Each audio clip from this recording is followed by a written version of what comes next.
Hello again folks, and welcome back to my temporary train room. Here we have another one I've started. This is a little micro 09 layout. Very simple, and there's a bit of a story to this one. I've, as I said, mentioned before, got a Facebook page. I'll just pull back a little bit, and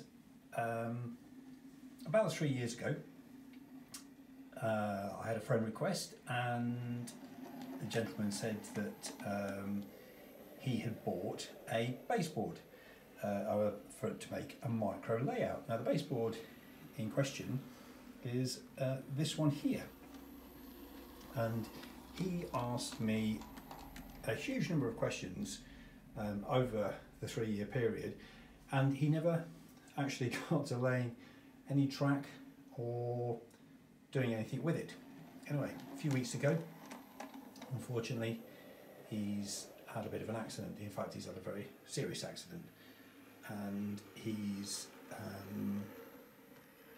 yeah, I thought it was strange. I hadn't heard from him. Anyway, got a letter, or got a parcel in the post.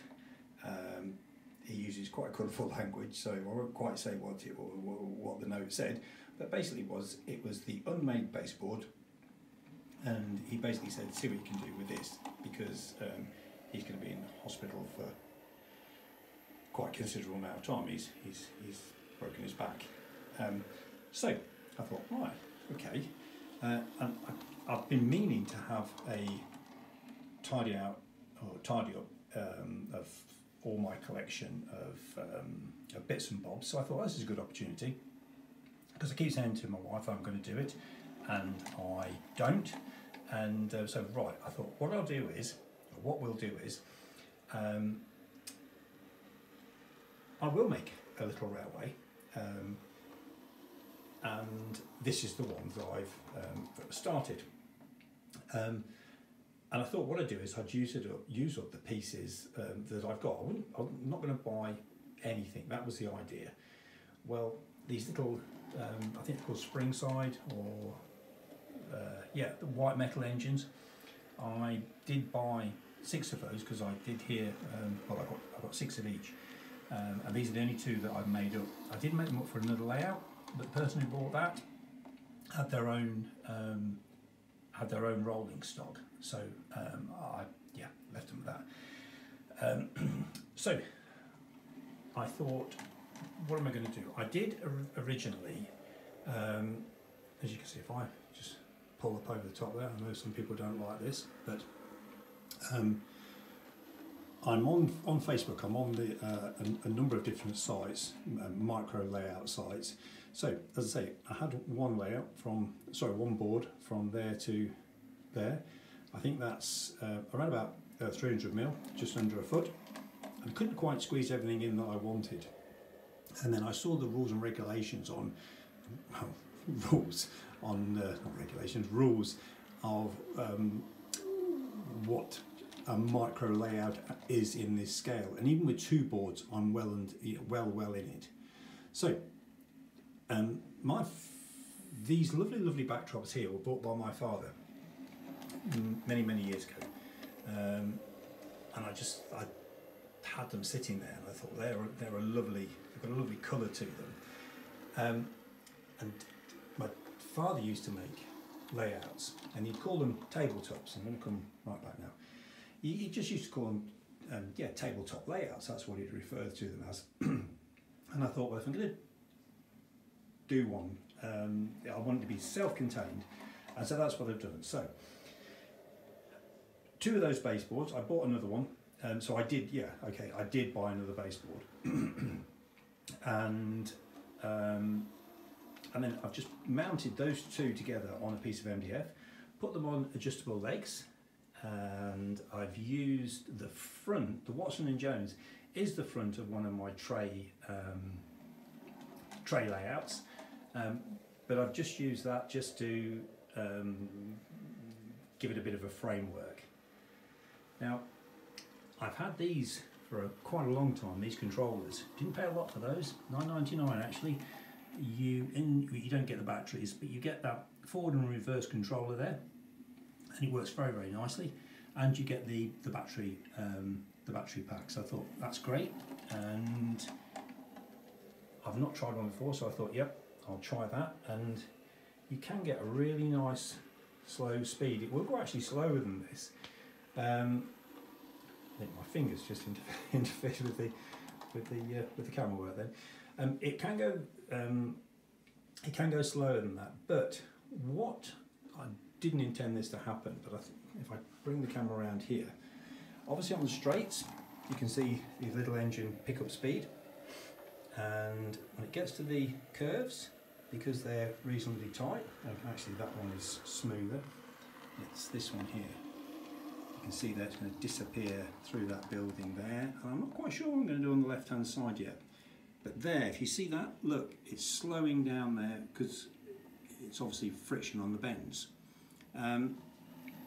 So if I come back now, so yeah, really, really simple. As I say, battery operated, just a loop, 2 sidings. My idea was that whoever, wherever this ends up, they can have like empties and full wagons, and you can add to it.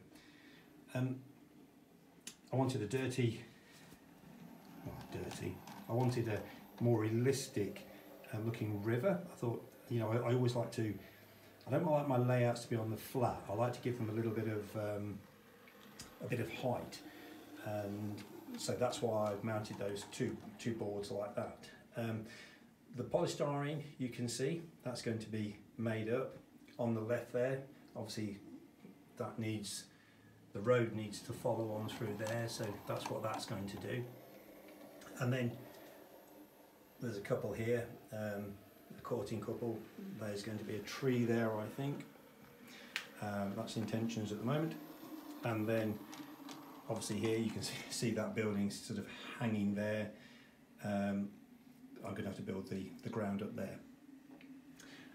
It's going to be a, as the name down there says, Watson Jones Limited. So I'm going to make some signs up to put on the little buildings that I've made of summer kits and summer plasticard, and going with the red theme with that company, as you can see, on the water tower and doors and so forth.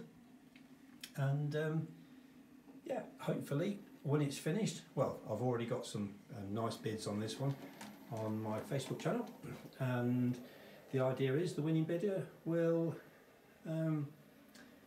send the money off to a charity of their choice, and then they get this layout. I will try and do another video before this one goes. As I always keep saying, I'm not very good at I'm not very good at doing YouTube videos. I build a lot more than I actually do put on there, but if anybody's interested, you can get me on my Facebook channel, which is Carl's Whimsical Railways. Anyway, I think that's enough ramblings for today, and as I say, done about a week's work on this one, a few hours here every day, and this is how far we've got. Yeah, I'll let it go around one more time. Oh, sorry, I've found 2 old point levers. So there's not going to be anything clever on these 2 points. There's just going to be some old-fashioned levers, and as I say, not used these. I've had these for a while, but if I pull that back, it would do work really well if you're not ham-fisted like me and turn them on too much. But yeah, and what's the top speed on those ones? Is, turn that all the way around. There you go. Yeah, that looks silly, doesn't it? How long the batteries will last, I don't know. But anyway, folks, as I always say, happy modelling to you all.